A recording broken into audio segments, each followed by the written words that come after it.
Стихи о Великой Отечественной войне, о памяти. В Театре юного зрителя Шаби прошел третий республиканский конкурс чтецов «И помнит мир спасенный», в котором участвовали школьники республики. Творческое состязание было приурочено к 70-летию победы в Великой Отечественной войне.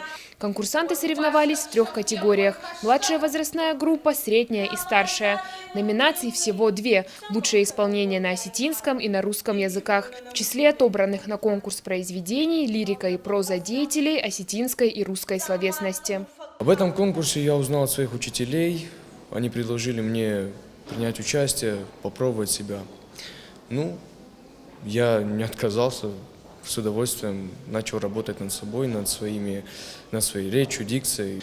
Когда я читаю стихотворение, я испытываю гордость за победу, за наших дедов, прадедов, за то, что они отдали свою жизнь ради нас, ради будущего поколения.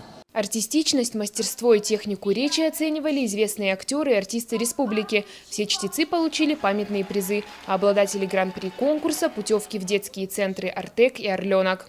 Ирина Дзабаева, Михаил Безуглов, Осетия ТВ.